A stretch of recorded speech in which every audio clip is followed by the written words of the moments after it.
Bienvenue à cette formation qui s'intitule Le français dans les écoles albertaines. Mon nom est Mirka et je serai votre animatrice pour aujourd'hui. J'ai avec moi Gabriel Kreiner, mon collègue qui est coordonnateur du répertoire accent. Bonjour Gabriel. Bonjour.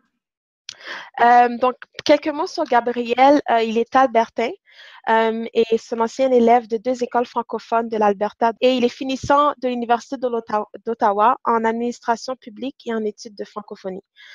Donc, Gabriel, si tu es prêt, je te passe la parole. Merci, Merca. Donc, merci de m'avoir aussi accueilli pour cette formation aujourd'hui. Je vais passer un petit peu un résumé de ce que nous allons faire. Donc, cette formation webinaire va inclure une très brève section sur c'est quoi le projet Accent. Nous allons ensuite passer au sujet principal et ça, c'est les voix du français dans les écoles et on parle bien des voix V-O-I-E-S et non V-O-I-X. On parle des chemins que peuvent prendre les élèves albertains pour apprendre le français et comment elles sont différentes, comment elles sont peut-être semblables entre eux et elles sont gouvernées spécifiquement par quelle loi et cela mène à quels objectifs. On va ensuite passer à un petit jeu où on va essayer à travers, en ayant certaines informations seulement au sujet d'un élève, de voir quel programme il fréquente probablement et ensuite à quel niveau de langue il parle. C'est important de comprendre cette information afin de pouvoir préparer un service pour le milieu scolaire, parce que si on traite tous les niveaux scolaires le même, ça va pas fonctionner. Donc, je vais commencer par la première section. C'est quoi Accent? Accent, c'est un répertoire bilingue conçu pour les communautés scolaires. Il s'agit donc les communautés scolaires, on parle spécifiquement des élèves, des parents, des enseignants, des directions d'école. On parle des gens qui vont à l'école et qui apprennent en français. Ça inclut les écoles, les communautés scolaires francophones, d'immersion et français langue seconde aussi. Les activités sont variées. Il y a des activités, des ressources culturelles, des spectacles, tout plein de choses. Ça présente un lien avec le programme d'études. Donc, on veut que nos activités qui sont dans le répertoire soient autant que possible utiles pour les enseignants parce qu'il y a un lien avec le programme d'études et le matériel pédagogique. Ceci crée un pont aussi. Alors, le but d'Accent, c'est de créer un pont entre les fournisseurs de services et les écoles où on utilise le français. L'utilisation d'Accent, bien sûr, est entièrement gratuite et ça, c'est quelque chose d'important. C'est gratuit d'utilisation pour les communautés scolaires. C'est aussi gratuit d'afficher des services dans le répertoire tant qu'ils ont un lien avec les écoles ou qui peuvent être utilisés par les communautés scolaires d'une certaine manière. Ici, on peut voir la page d'accueil de notre site web. On peut voir qu'il y a plusieurs activités, plusieurs différents types de ressources en français. Donc, par exemple, les enseignants seront peut-être utilisés à les ressources pour les éducateurs, les spectacles, les ateliers, les excursions. Les parents sont peut-être plus intéressés à l'écran ou bien les activités et les cours extrascolaires. Et les élèves veulent peut-être connaître les événements et les concours pour construire leur résumé. Cela peut être très utile pour eux. Et c'est comme ça qu'on peut vraiment utiliser ce site web-ci si on fait partie des communautés scolaires. Je vous invite à aller la visiter. L'adresse du site web, c'est accentalberta.ca. Le répertoire Accent a une très grande clientèle et puis en effet, les services éducationnels qui peuvent offrir leurs services en français ont une très grande clientèle en Alberta parce qu'on a plusieurs élèves dans les différents programmes en français. Dans les écoles francophones, on voit que les nombres continuent à augmenter. D'ailleurs, j'ai vu quelques chiffres pour cette année et ça continue d'augmenter sur l'année passée.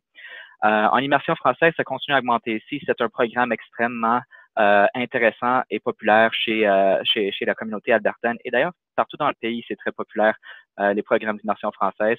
Et ensuite, en Alberta, il y a aussi les programmes de français langue seconde. C'est là qu'on voit les plus grands chiffres. C'est là où on a un besoin particulier pour l'accès aux services en français de qualité et qui viennent de la communauté afin de créer de la compréhension. Et on va parler de ça un peu plus tard lors de cet webinaire et aussi lors de la formation. On continue maintenant pour dire que les services ne peuvent pas être identiques d'une école à l'autre. On ne peut pas, par exemple, copier un service pour une classe de 9e année de francophone que pour une classe de 9e année d'immersion tardive. Ça ne fonctionne pas.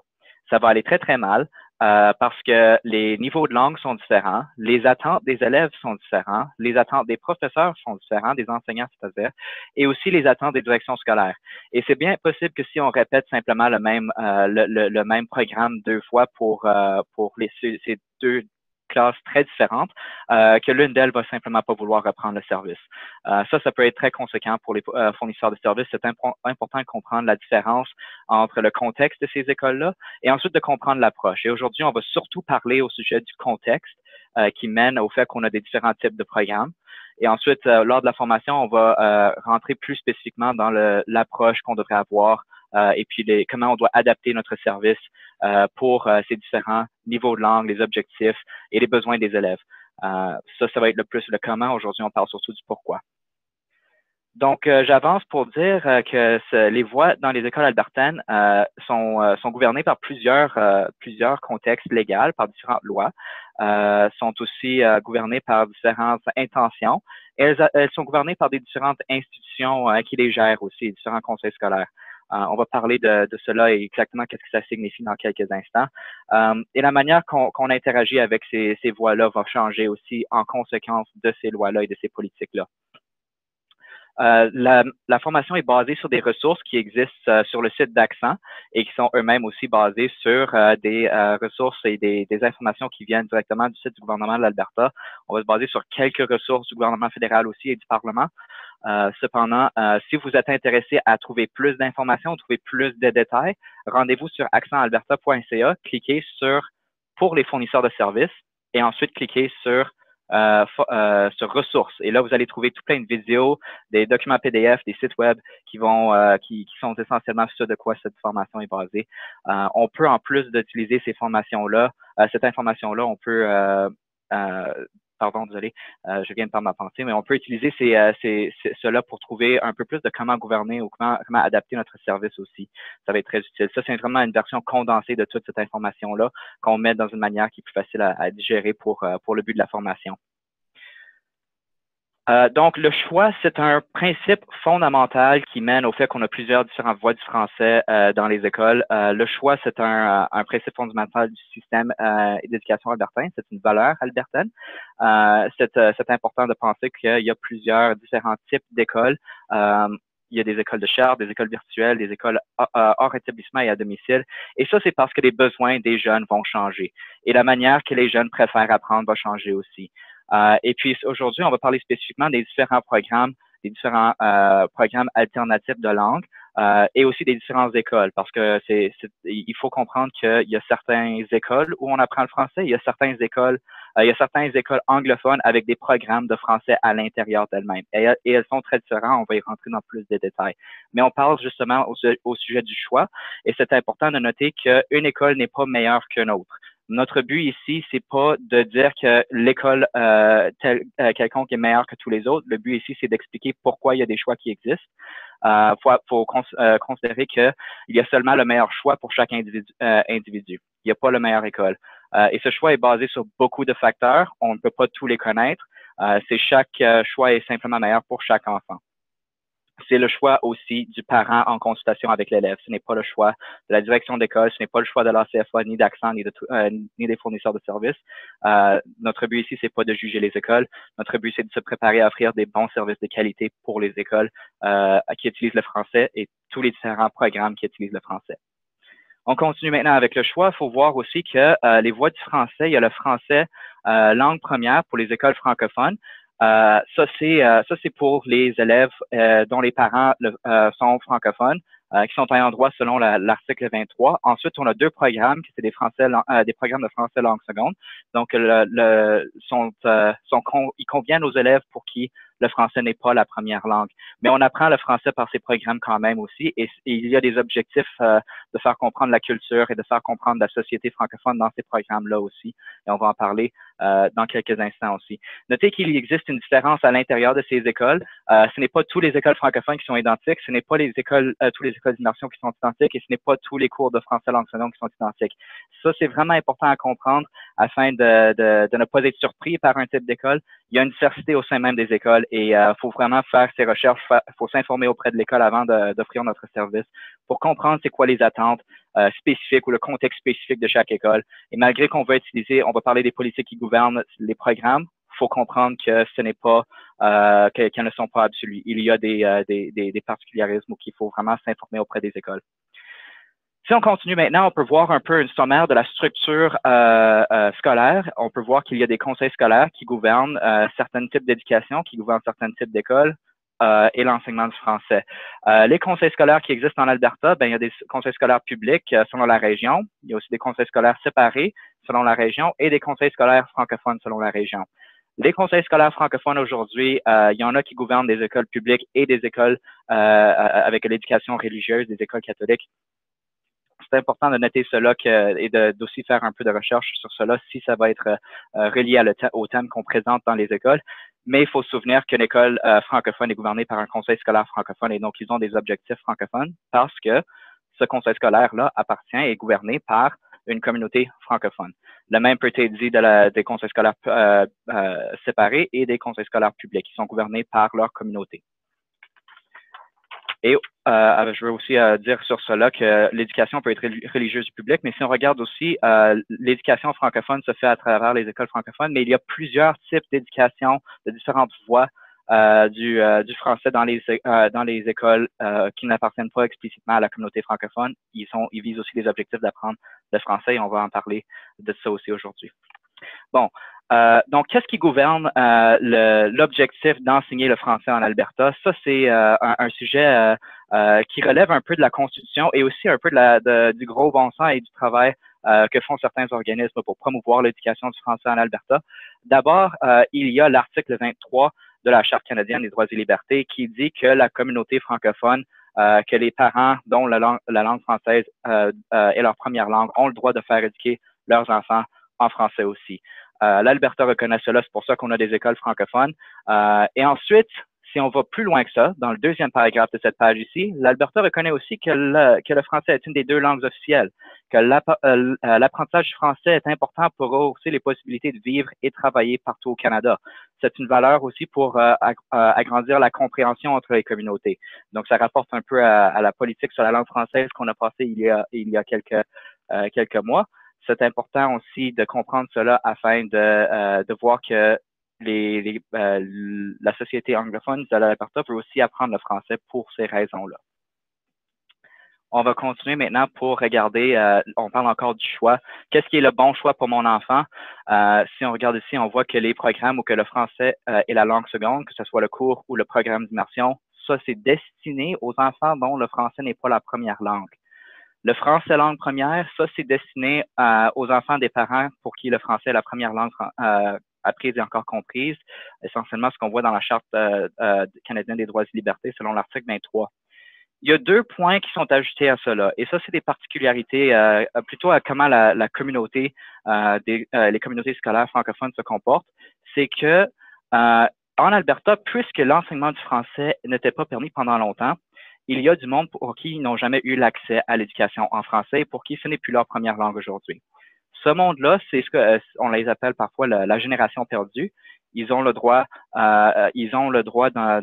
ce cas-ci d'inclure leurs enfants dans l'éducation en français. Ensuite, il y a aussi les parents qui désirent maintenir une compétence en français et de se réintégrer dans la culture. C'est ce que je disais en effet. Puis, il y a aussi les immigrants, puisque les 2 premiers articles de la Charte canadienne des droits et libertés s'appliquent seulement aux citoyens canadiens. On reconnaît aussi qu'il y a certains immigrants dont les enfants bénéficieraient plus d'une éducation en français qu'une éducation en anglais. Donc, ceux-ci vont parfois souvent être dans l'école francophone aussi et ils vont apprendre en français puisque ça leur bénéficie plus que d'aller en anglais ou que c'est peut-être une langue plus difficile d'accès.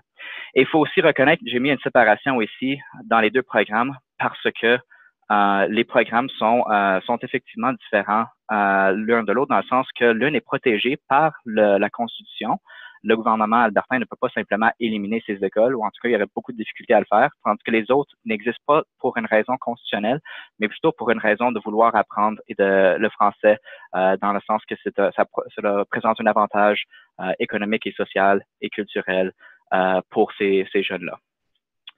On continue maintenant avec les écoles francophones. En vertu de la Charte 23, les parents ont le droit à faire instruire leurs jeunes en français. Ce n'est pas tout le monde qui y a accès. Ces écoles-là, c'est gouverné par des conseils scolaires francophones qui sont gérés par des communautés francophones. C'est l'Alberta qui a mené cette cause-là pour avoir la gouvernance de ces écoles-là. Tout se passe en français dans les écoles francophones. Le personnel va parler en français avec les jeunes en tout temps. L'administration va se passer en français. L'objectif, c'est que les jeunes se parlent entre eux en français en tout temps aussi. Il y a une exception. Les jeunes dans les écoles francophones vont suivre les mêmes cours d'anglais que les jeunes dans les écoles de la reste de la province. Ils doivent passer le cours de English 30 en 12e année afin d'obtenir leur diplôme.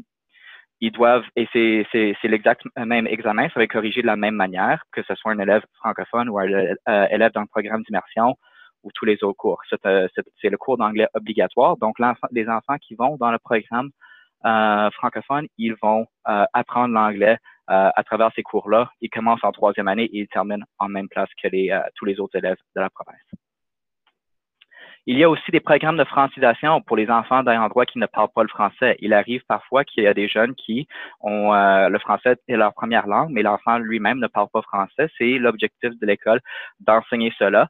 Des programmes de francisation dans les écoles, les recherches ont démontré que c'est des programmes extrêmement efficaces et ça permet aux jeunes de participer pleinement dans la communauté scolaire. Ce qui est intéressant parce que quand on a une activité avec ces jeunes-là, ils vont participer autant que tous les autres.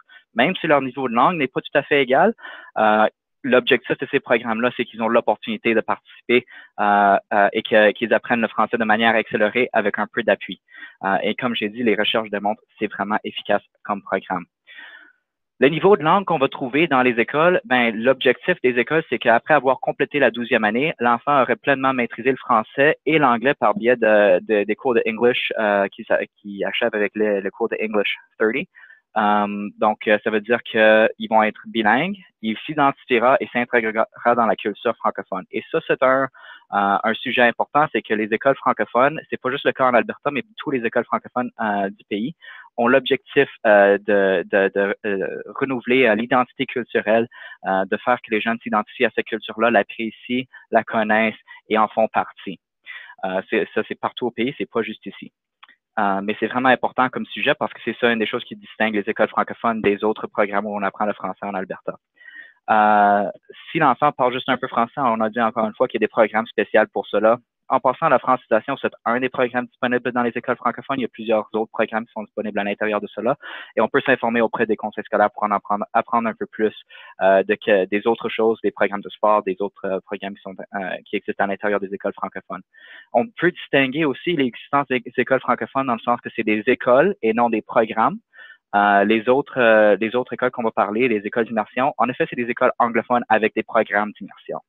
Donc, il faut vraiment clarifier cela, que les écoles francophones appartiennent à la communauté et sont entièrement, dans toute leur administration et tout cela, se déroule en français, sauf pour le cours d'anglais, mais c'est vraiment l'exception et non la règle, le cours d'anglais.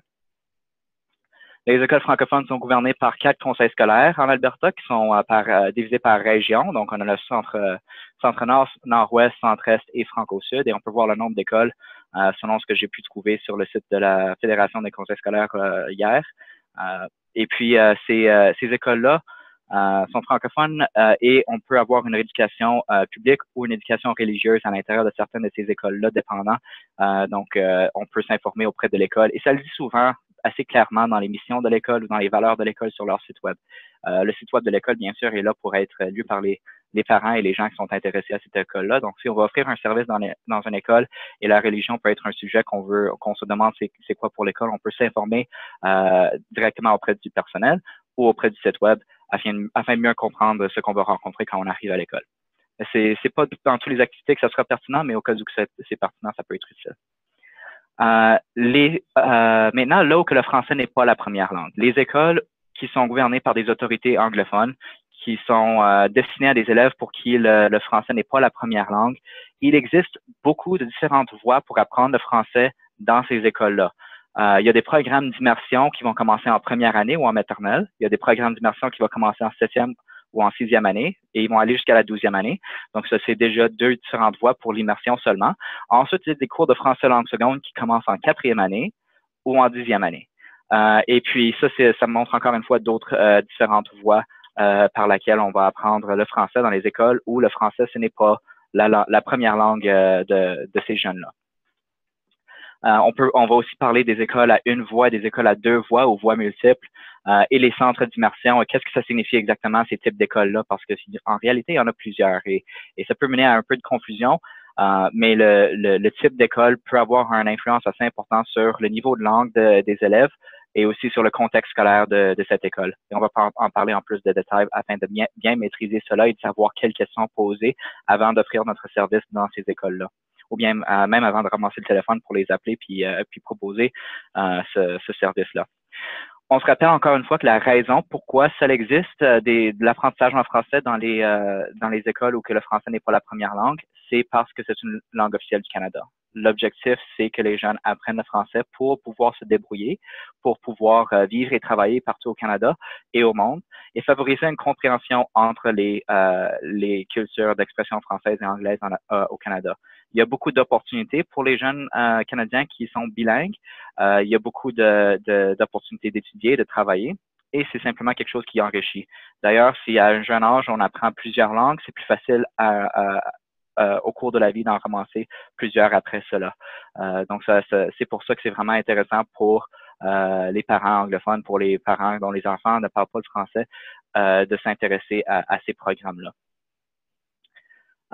D'ailleurs, une citation intéressante du commissaire aux langues officielles l'année passée, c'est que les langues officielles ne sont plus une question qui divise. En effet, il y a un consensus sur ce point-là. Je me souviens avoir écouté ça puis d'avoir pensé, c'était intéressant parce que ce n'était pas toujours le cas. Il y avait un temps où on pensait que le bilinguisme n'était pas bon, qu'il fallait que tout le monde apprenne une langue ou l'autre. Mais ce qu'on apprend, c'est que le bilinguisme, il y a beaucoup d'avantages à cela et la majorité des Canadiens sont pour. Et ça met un peu en contexte cette idée de vouloir offrir ces programmes-là, même pour ceux qui ne parlent pas le français comme langue première. Donc, les programmes d'immersion française, elles ne sont pas protégées constitutionnellement comme les écoles francophones. Elles conviennent le mieux aux enfants pour qui la langue n'est pas le français et qui veulent acquérir des compétences fonctionnelles en français. L'objectif final des écoles d'immersion, on peut souvent penser que les jeunes vont aller travailler en français après ça, ils vont aller étudier en français après ça, et ils ont un niveau assez haut de langue afin, l'objectif soit qu'ils vont avoir un niveau assez haut pour qu'ils puissent travailler et étudier en français dans leurs études postsecondaires. L'objectif aussi, c'est d'avoir une certaine appréciation, une connaissance de la culture. C'est pas nécessairement d'en faire partie, mais si on lit ce que ça dit sur le site du gouvernement, pourra faire partie de la culture francophone. Donc, peut-être dans le futur, cet enfant-là va vouloir s'identifier. Peut-être que le français va devenir sa première langue. Mais l'objectif du programme en tant que tel n'est pas d'intégrer l'enfant dans la culture francophone, c'est de créer une compréhension et une appréciation. Donc, il faut quand même l'enseigner dans un certain degré. Et c'est pour ça aussi qu'on va peut-être recevoir des demandes pour une activité culturelle dans une école d'immersion, parce que c'est leur objectif d'enseigner cela. Quel type d'écoles vont enseigner avec des programmes d'immersion? Il y a deux types vraiment qui vont avoir ça. Tu vas avoir un centre d'immersion. Par exemple, l'école GH Picard, c'est un exemple d'un centre d'immersion où que de la maternelle à la 12e année, tous les élèves qui sont inscrits à l'école sont inscrits dans un programme d'immersion par défaut. Il existe aussi des écoles à deux voies. Ça veut dire des écoles où il y a plus qu'un programme dans l'école. L'enfant peut être inscrit à l'école pour aller dans le programme d'immersion, ou il peut être inscrit dans l'école pour aller simplement suivre une éducation sans un programme d'immersion française. Ça existe des écoles à voies multiples. Et souvent, on voit ça dans des très grandes écoles où il y a beaucoup de différentes voies, des programmes de IB et des choses comme ça. Là. Des écoles comme Harry Ainley, eux, ils ont un programme d'immersion. Et puis, il y a aussi d'autres programmes disponibles. Il y a d'autres programmes qui n'intègrent pas la langue, mais plutôt d'autres activités dans leurs écoles. Il y a des écoles en région aussi qui ont des plus petits programmes. On va voir peut-être des programmes d'immersion et des écoles et une voie de français langue seconde ou simplement une voie qui n'est pas le français d'immersion au sein d'une même école.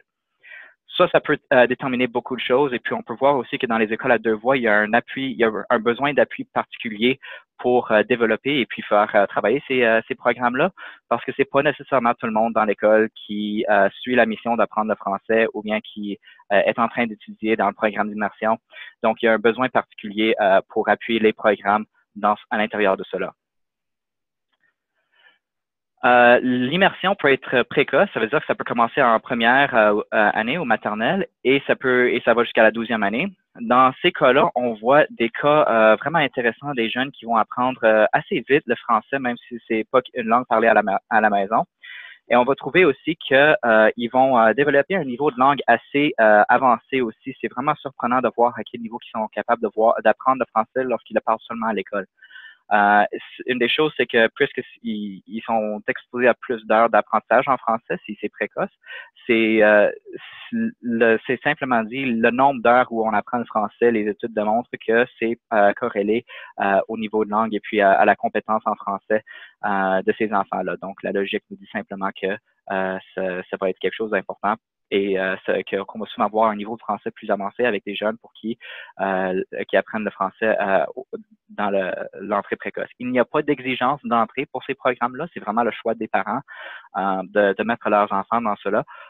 Et bien sûr, je dis le choix du parent en consultation avec l'enfant aussi, mais c'est en première année, c'est vraiment le choix du parent. Quand on regarde au programme tardif, ça, c'est quand ça débute en 6e ou en 7e année.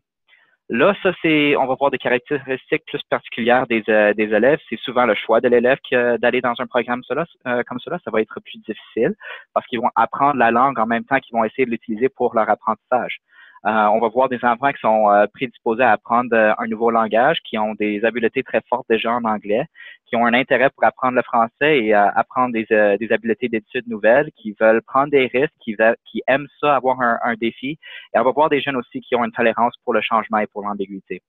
Le fait d'être capable de prendre des risques, c'est une habileté importante pour apprendre des nouvelles langues, la tolérance de l'ambiguïté aussi.